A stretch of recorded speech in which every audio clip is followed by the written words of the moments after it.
Oh my god. We got a One Piece episode last night.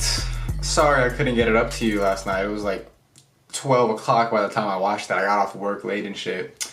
But I'm gonna get it to you guys because that's what's up. But yeah guys, before I started this video, I just want to say thank you for all the recent subscriptions and all the recent comments and the likes and all the support. It's, even though I'm only like, we're almost at 50 subscribers and although it may seem like a little, it's really like the world to me. You know, it's been 1 month, and if you do the math, if we have 50 subscribers in 1 month, 50 times 12 is like, it's a lot of subscribers. So if we keep going, we should be good.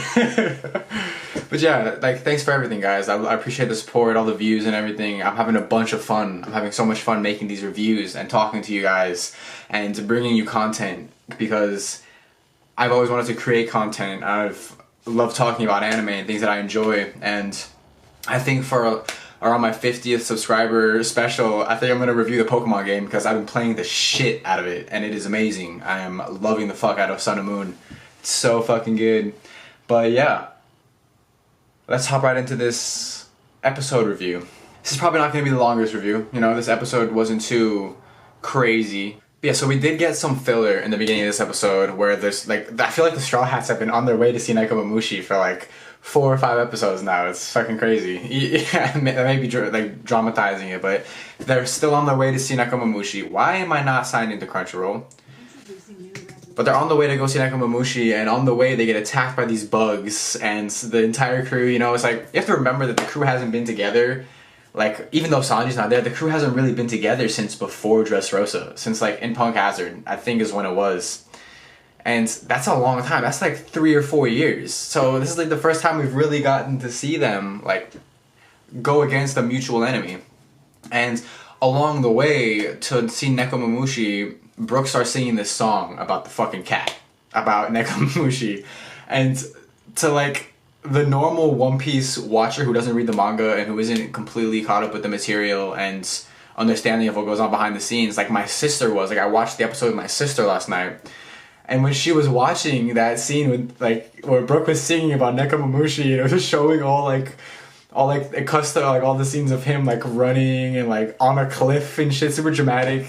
She didn't understand it. She thought it was kind of weird. But like, One Piece is weird, so you kind of got to take it with a grain of salt and understand that something's probably going on behind the scenes. And in this case, Brooke's voice actor, I don't remember his name, but a few years ago he went and like wrote that song. It's like that was like his song. He put it like on his Instagram or something, and Oda saw that and inspired by that created his own character, like created a character called Nekomamushi just based off that because he liked the song so much. And then he went a step further and had them put the song in the anime and make it was like a special. It was like a 10-minute special like today. It was crazy. But yeah, that's like the little backstory with that song, in case you were wondering why the fuck it was there. But after all that shenanigans, we finally get to like the place where Nekomamushi's staying, and the crew finally meets Pedro for the first time, and we find out that they're going to see Peckham's, and that Peckham's is alive. He survived that fucking rain of bullets from Capone, but they covered it up. They covered it up because the way Peckham's was able to survive was because of his turtle power. He has like fucking a shell on his back, and he can turn into a turtle. So he was able to cancel out some of the damage from the bullets that Capone was shooting at him. So he survived.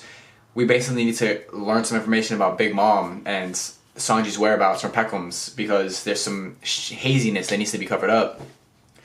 And basically, we get to Peckham's, and Peckham's...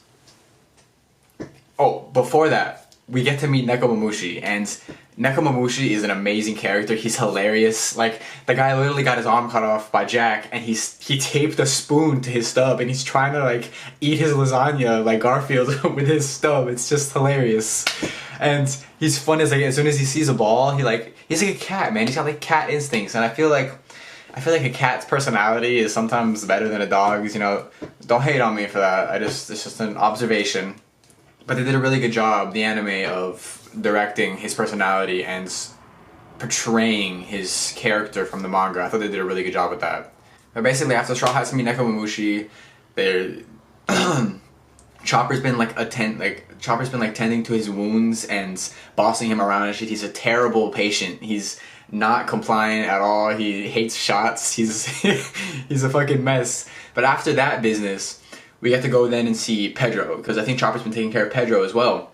And Pedro is the one who drops the bombs this episode, who gives us some more insight onto who the Vinsmokes are, what Sanji's parents and his family have to do with kind of like this next arc that we're going to be moving into. And boy, do we get some revelations. So Peckham's basically tells us that the Vinsmokes are a family of assassins. They're this ancient mythical army, and Nami, hearing that, was like, she had obviously heard of the Vinsmokes before, or she had obviously heard of like the mythical army of the Vinsmokes. I think we learn later on that she learned it in like children's like fairy tales, like books growing up, and that like a lot of kids growing up in the East Blue, West Blue, North Blue, I think it's where they're from, they've heard this story. They've heard the story told to them many times. And now it's coming into fruition. So basically we learned that Sanji's family are the Germa 66, or the Germa 66, and Sanji is a fucking assassin. He's from a family of assassins. He's the third son in this family of assassins. And so let me tell you now, as an avid manga reader, and as someone who doesn't just watch the anime, you guys are going to love the Vinsmokes. Their characters are something that have been much needed in the story, I think, honestly, since CP9. We're getting some strong, influential characters that are going to be raising the stakes of this arc and this storyline very soon. You're going to get to meet them right after Zoe, right preceding Zoe. It's gonna be amazing. So guys, what did you think of the episode? I know some people are probably going to really enjoy this episode and some people are probably not going to enjoy this episode as much, but I really enjoyed it. I thought it was enjoyable. I love watching One Piece every week anyways, so I'm glad we get content. Honestly, I can live with a few minutes of filler and some little Easter eggs here and there. But yeah guys, thanks for watching the video. Thanks again for all the recent subscribers. I really appreciate it, and I'm looking forward to bringing you all more content soon. Look forward to my Kingdom review. Should be coming out really soon, right after this episode goes up. So look forward to that. I think I may actually do a live reaction. So yeah guys, thanks again, and I will see y'all next time. Peace out.